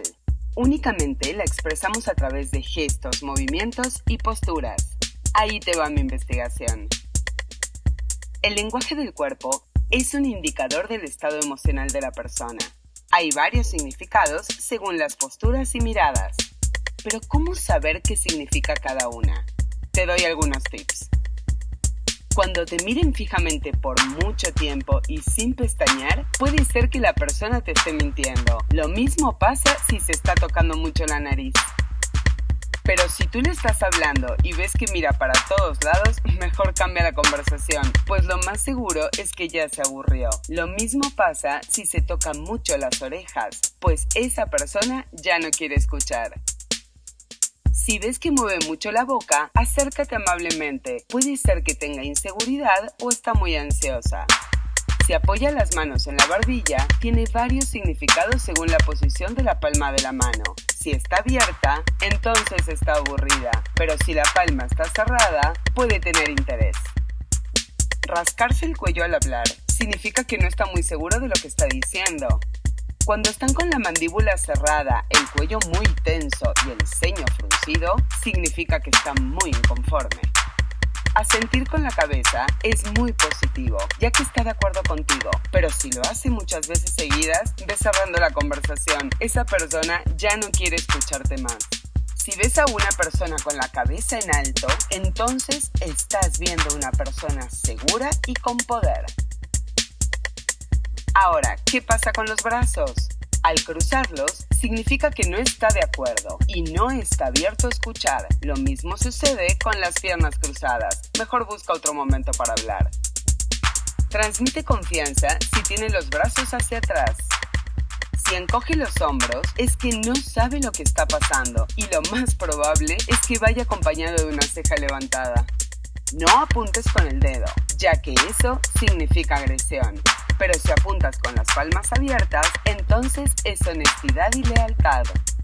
Entrelazar los dedos puede significar ansiedad o represión, pero si une las puntas de los dedos, entonces es confianza y seguridad. El temblor en las piernas puede ser por ansiedad o enojo. Si tiene un pie delante del otro y ese pie apunta hacia ti, es que le interesa lo que dices. Pero si apunta hacia otro lado, esa persona está lista para irse. Si estás con una persona que se cruza de piernas, de la forma común que lo hacen los hombres, entonces esta es una actitud competitiva o se está preparando para una gran discusión. Lo mismo si tiene los tobillos cruzados. Dentro del lenguaje corporal entra el tono y el volumen de la voz. Ahí podemos detectar la tristeza, la alegría, el desinterés, el nerviosismo, la sorpresa y la confianza. Si hablas detrás de un objeto, puedes dar la impresión de querer refugiarte. Para demostrar seguridad, mejor no antepongas nada. Demuestra confianza no cruzando brazos ni piernas y habla enseñando las palmas de las manos. Recuerda que para tener un buen resultado de la lectura del lenguaje del cuerpo, deberás ver varios factores que reflejen lo mismo. Te invito a investigar más sobre este tema tan interesante. Suscríbete a Yo Soy Paula SC, donde encontrarás más temas tanto divertidos como interesantes en YouTube. Hasta la próxima.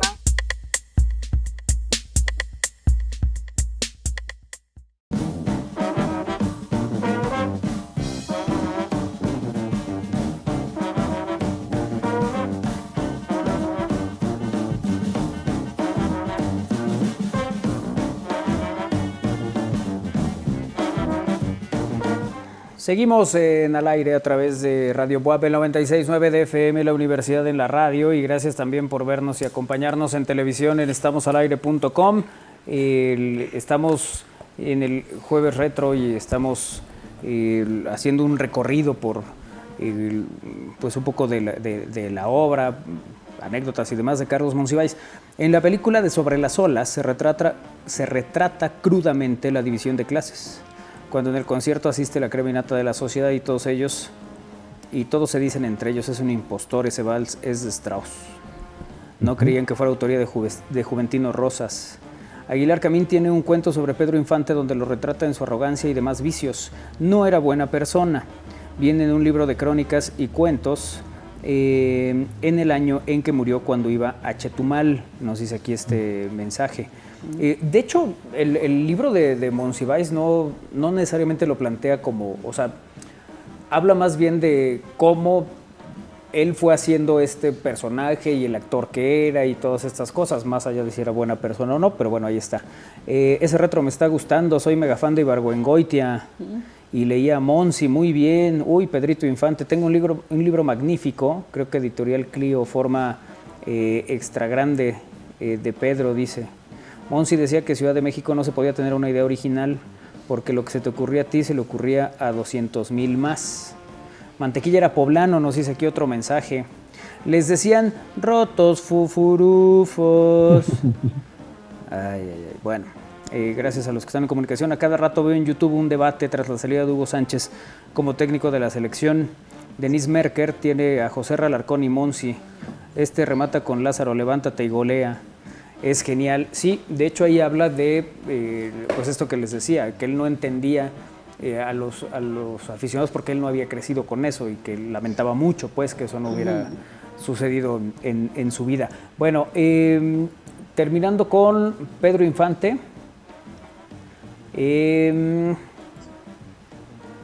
Bueno, ¿sabes a quién también le coloca con un peso muy importante? A María Félix. María Félix, que además adquiere un papel muy importante en el cine, un medio sumamente machista, donde ella, pese a que de repente en las películas estaba atrás de otros personajes, terminaba siendo una mujer que imponía, ¿no? Decíamos, Ibáñez, que tuvo el señorío para imponerse precisamente en un medio eminentemente machista como el cine, y que eso lo conservó hasta el último momento, ¿no? Hasta a veces ese aspecto un poco despótico que tenía la propia María, pero que fue, dice, surtidora de anécdotas. Seguramente de la mayoría que se cuentan de María Félix, algunas no habrán sucedido, pero lo que sí es que tenía una agilidad mental y una respuesta inmediata prácticamente a cualquier cosa, ¿no? Sí. Alguna vez platicábamos de cuando le pregunta un sujeto si ella era lesbiana y le dijo, si todos los hombres son como usted, desde luego. O sea, claro, la mejor respuesta, ¿no? No había manera, ¿no? Y bueno, pues va haciendo este recorrido por las personalidades de los propios actores, porque les decía, un gran admirador y seguidor del cine mexicano, del cual destaca muchas cosas. Bueno, de hecho, TV UNAM, debió ser TV UNAM, sí, deja ver si lo encuentro, y ahorita lo comparto con ustedes. Es Cultura, debió ser Cultura UNAM o TV UNAM, que hicieron las secuencias musicales del cine mexicano favoritas de Carlos Monsiváis, porque él establecía cuáles eran así esos momentos muy importantes de las películas, ¿no? A veces por una escena, o en este caso las musicales. Y recuerdo que ahí destaca a Germán Valdés Tintán con la interpretación que tiene con Silvia Pinal. Se acordarán que es Contigo el tema, ¿no? Cuando está en la vecindad, sí, efectivamente es Contigo, con Tintán en El Rey del Barrio, esa película que es de 1950. 50. O sea, imagínate nada más, es el año en que nació mi papá, ¿no? Que es una de las películas también más famosas de Tintán. Recordarán aquel Tosqué, así llegaba el jefe, se paraba y no decía Tosqué. Y ya todo el mundo se movía. Claro, pero, sí. Ya llegó, ya dijo. Era como el buenas tardes, ¿cómo están? ¿No? Tosque.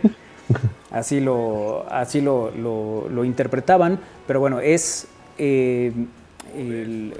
uno de los momentos que Monsiváis considera de las secuencias musicales del cine mexicano favoritas. Es de Cultura UNAM. Mira, es de Cultura UNAM. Gracias por el dato.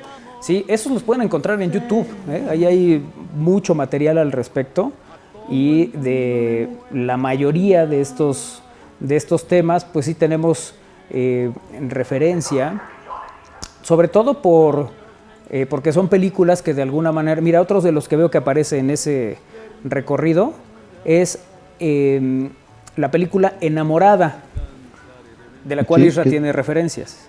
Que se filma en Puebla, en la zona de San Pedro Cholula, allá en Los Arcos, ¿no? Interpretada precisamente por María Félix y Pedro Armendáriz.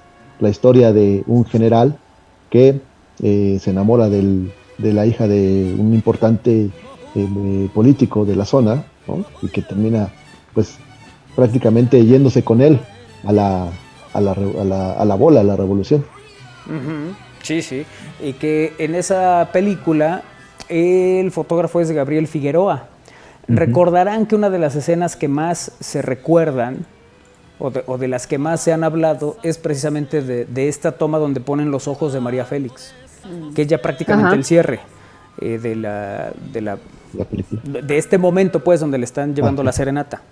Uh-huh. Y decía Gabriel Figueroa que eso lo había intentado con otras actrices, pero que los ojos perfectos para esa toma, él era un espléndido fotógrafo, para empezar, pero que esa toma exactamente solo la daba María Félix, que era una cosa que llamaba mucho la atención, y muchos recuerdan aquella película Enamorada precisamente con los ojos de María Félix en este encuadre que hace Gabriel Figueroa. Estamos escuchando con Miguel Aceves Mejía, porque la original de la película no viene así a la mano, o sea, la que cantan en la película, que creo que es el trío Los Calaveras o alguno de estos. ¿Sabían que Enamorada se grabó en 2 versiones, con 2 protagonistas diferentes? No, fíjate que eso no sabía, Néstor. Cuéntanos, ¿quién era la otra protagonista? Sí, pero María Félix tenía una mirada, unas expresiones. Imponía, ¿no? Sí, sí, sí. Imponía. Yo tomé un taller con... bueno, nos dice aquí un mensaje. Estoy en estamosalaire.com. Yo tomé un taller con Alma, que hace rato platicó con Tony. Uh-huh. Es increíble, motivadora y muy acertada siempre. Nos dice, pónganos nombre, porque si no nada más dice un número y no nos... No le ponemos figura, pues. Ahora sí hicieron la tarea, dice aquí otro mensaje. Claro, desde temprano, sí. Siempre hacemos la tarea, lo que pasa es que unos son más relajados y más relajo y otros tienen no tanto. Otro sentido, ¿no? Como hoy recordar a Carlos Monsiváis, bueno, es que requería otro camino, ¿no? Como que falta alguien, ¿no? No eran 5 en el programa. Sí, Armando Valerdi salió de viaje. Yo creo que el lunes ya estará con nosotros. La mirada de María Félix, que nos está poniendo. Sí, mira. Ana. Muy bien. No se contó una fotografía mía. Muy bien. Ajá. Sí. Más que de repente hago visco, pero si me enfoco bien. Sí. Ya la quité, la vuelvo a poner. Sí, vuélvela a poner. Mira. Ajá. Ahí está María Félix. ¿Encuentra usted las diferencias? Sí. Mira, sí, levanta la ceja y toda. Sí. Eso, muy bien. Bueno, pues dice, Pedro Infante y Jorge Negrete eran de los más guapos de su época, dice Abril. A ver, tengo aquí varios mensajes ahora en Estamos al Aire en YouTube. En YouTube que dice, que en cuál Bacartes va a ser, en el de la Juárez, Abril. Dime si sí, mándame mensaje para que mande para los 10 que puedan ir al concierto. Es en el de la Juárez. Pero apúrense porque ya falta Apúrense poquito. porque falta poquito y yo tengo que llegar también allá, no sé a qué hora, pero tengo que ir. Buenas tardes a todos. Noemí dice, linda tarde a todos. Felicidades, Manuel. Gracias, Noemí. Felicidades a tu santo, Manuel, dice Abril. Gracias, Abril. Juan Carlos dice, hola a todos. Ernesto Hernández, felicidades a todas las manos, dice. Ok. Está bien. Pues sí, también felicidades. Hola, alguien del chat cuente bien lo de que se iba a estrellar su avión, dice Marisol. Carlos, te hablan, cuéntanos. No pues miren, así Carlos. Como que contar bien no podemos, no estábamos en la escena. Pero a ver qué nos dicen por acá. Nos dicen en mensajes de texto, ¿a qué número son, Isra? Al 2221-616284, 2221-616284, número para mensajes de texto, WhatsApp y Telegram. También tengo un libro llamado ¿A dónde vais, Monsiváis? Sí, ese fue otro de los libros de Carlos, claro. Que marca los lugares que frecuentaba y le gustaban, una joya. Nos dice Rafa Alvarado. Gracias, Rafa. A mí, hola chicos, buenas tardes, saludos. Tuve el gusto de conocer a Carlos Monsiváis cuando vino a la UAP a una conferencia y tengo su autógrafo. Linda tarde, dice Ime. Mira qué padre. A mí me gustaban Pedro Infante, Jorge Negrete y Abel Salazar en esa época. Abel Salazar, no ubico a Abel Salazar. ¿Salía en qué? Abel Me Salazar. imagino que de esos en tiempos. esas, de hecho con Pedro Infante, ¿no? En el ¿No eran de- los tres García? donde estaban, sí, los tres García, exactamente. Es uno de los sí, García. sí. Monsiváis sale en la película de los Caifanes como el Santa Claus, tremenda peli. Sí, sí, de hecho sí, sí. tiene ahí una Guapo. Guapetón. escena cómo no. importante. Ana está poniendo la... no, ahora es Isra. Es Isra. Se parecen, pero no, es Es Isra. Isra, sí. A ver, voltea para allá, Isra. No, sí. No, pero para Ya arriba, sí. para arriba, para arriba. Es. Al horizonte. Sí, Sí. sí. No. Dos gotas de agua, ¿no? Fíjate la Sí, sombra sí, que sí. les da. ¿Ve? La de atrás. Se parecen mucho en la sombra, dice. Ay. Como hecha lápiz. No, hombre, te pones una peluca, Isra, y eres él. O el traje nada más para que la peluca. Anda, cómo viene el cabello. Dice que viene la de Gangsters contra Charros de Juan Orol. Cierto, aparece también en ese recuento que decíamos hace un momento y aparece como la número 1 de las secuencias musicales. No es el número 1. El número 1 es el corrido de Agustín Jaime, que interpretan Óscar Pulido y Piporro en Cuidado con el Amor, de 1954. Esa es la que plantean como escena 1, que decía que era tal el peso histriónico y la vis cómica de estos dos personajes que borraban por completo a Pedro Infante en esa escena, ¿no? Está la de Amorcito Corazón, que es la 4, el tema de Nosotros los Pobres, de Ismael Rodríguez del 48, que interpreta a Pedro Infante. El cuplé de Macaquicus, interpretada por Joaquín Pardavé en México de mis recuerdos, de Juan Bustillo Oro, de 1943, que esa es otra de las escenas musicales. Vitola y Tintán bailando mambo en El Rey del Barrio. Esa es muy buena también, cómo no. Vitola, que además que voz tenía Vitola. Nosotras somos las ninfas, interpretada por Prudencia Grifel y Sara García, en La Tercera Palabra, de 1955. Ese es el momento 7 musical. El hijo desobediente, interpretado por el trío Calaveras, con Flor Silvestre, Emilio Fernández, 1943. Es la 8. La 9 es El Herradero, interpretada por Lucha Reyes. Emilio Fernández es el director, 1943.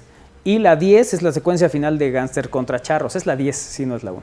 De Juan Orol, de 1947. Esto es lo que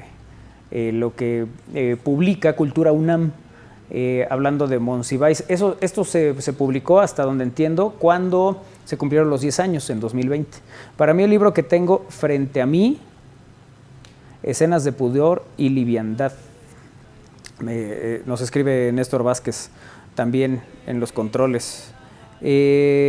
Con unos filtros la arma Isra, sin necesidad de trajes o pelucas. Dice. Pues te digo, nada más que me pongo el traje ya. Manolo, buenas tardes. Un comentario con respecto a la época de Pedro Infante. ¿No te parece que en esa época, la llamada época de oro del cine, también se creó esa cultura del machismo mexicano? Solo vean esa película de La Oveja Negra y no desearás a la mujer de tu hijo. Ahí dejan a la mujer en menos que nada, y no digamos a los hijos. Y ya, qué decir de las otras que hizo, casi siguiendo la misma línea, con un poco de humor para disfrazarlo un poco. Es mi opinión. Saludos. Sí, bueno, pues era la época también, era ¿no? la época, sí. El cine abordaba eso de la misma manera. De alguna forma siempre hay reflejo de lo que es la sociedad, ¿no? En el arte. Sí. Y bueno, pues ahí está. He visto varias de las películas que han mencionado, nos dice Ime. Mira, sí, Híjole, es que hay quien buenas, no la ha hay buenas e visto, interesantes sí, es como, películas. no las has visto. Ajá, sí. ¿No? Te impresiona más el que no las vean que el que digan ya las vi todas, ¿no? Sí. Ya no sé en cuál estamos. Ya estábamos en Gema, no sé por cómo llegamos a Gema, pero bueno. Está ¿Me bien. quieres decir algo?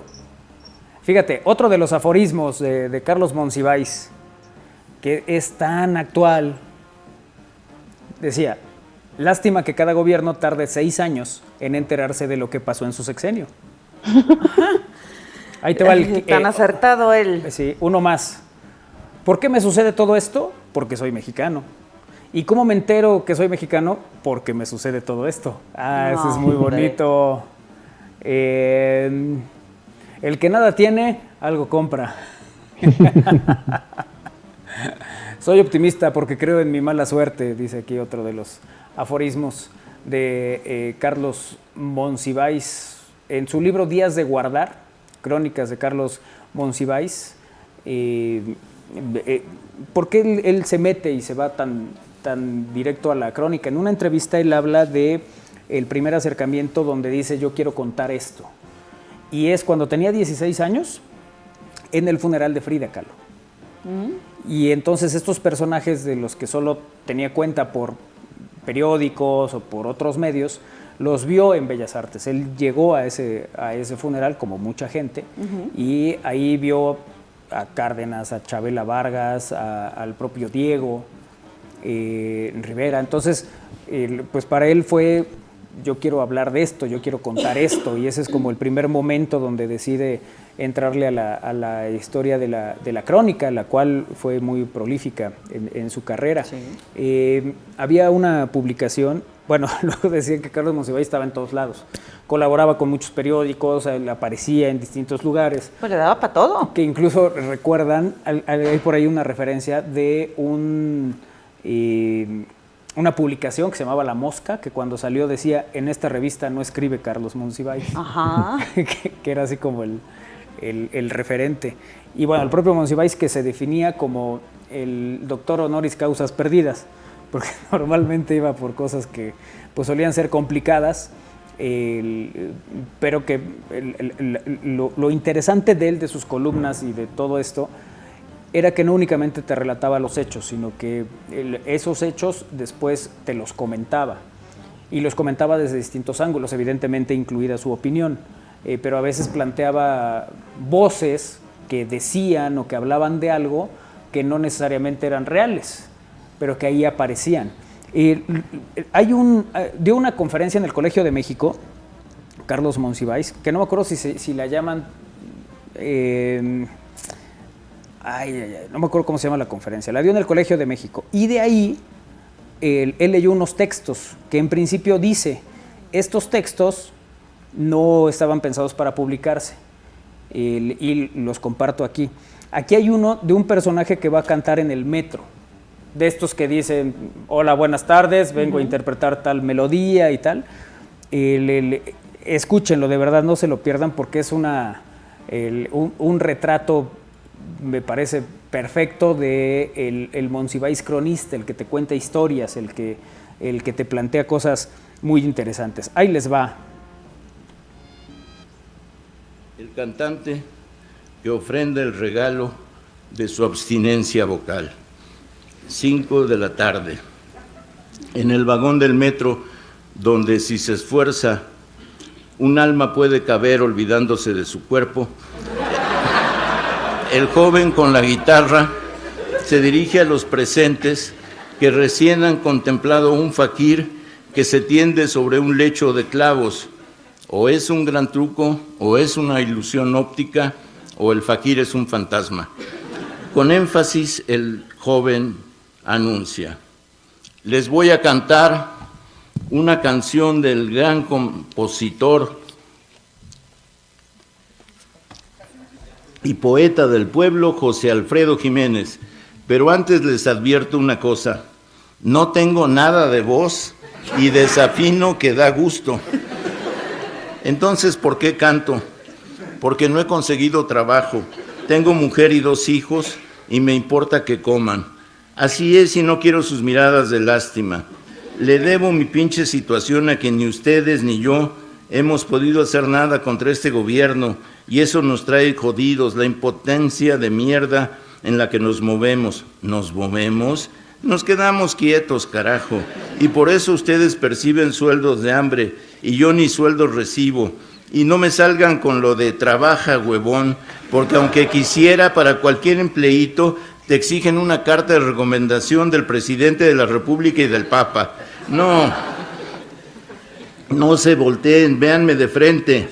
Les voy a cantar la maravillosa Paloma Querida de nuestro José Alfredo, aunque ya les advertí que cantar no es lo que sé hacer, y ustedes van a darme cualquier cosa, y con esa limosnita hoy cenaremos en mi casa lo que sea, y ustedes se olvidarán de mí, no más salgan del vagón. como borran todo de su memoria para no acordarse de su condición de explotados. Y bueno, ya se las hice cansada, ¿no? Ahí les va, chin, ya llegamos a la otra estación. Y mejor denme algo, porque de otra manera les canto y tengo una vocecita de la chingada.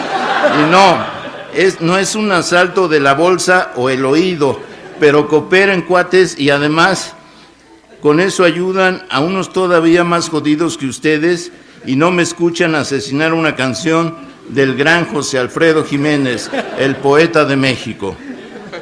Dios no... Ahí está este fragmento de Carlos Monsiváis hablando precisamente de pues un cantante, ¿no? Un personaje ahí en el metro de la Ciudad de México. Hay un programa, no me acuerdo quién hizo ese programa, hay una entrevista con Carlos Monsiváis que todo el tiempo van en el metro y ahí van hablando de las cosas que ve, habla incluso de la gente, de lo que hay ahí, una maravilla. Échenle ojo, la verdad es que hay cosas muy interesantes que pueden ver ahí. Muchos retros de estos, buenísimos, saludos a todos, dice Calzada Zabaleta. Gracias, saludos. Calzada Zabaleta, por estar en comunicación con nosotros y bueno, sí, tratamos, es que sabes qué? Que de repente si hacemos más de una sola línea, es que queremos más, entonces tratamos de variarlo un poquito. Pero bueno, qué bueno que te gustó este. Gracias a todos, ya nos vamos, ha llegado el momento de decir adiós.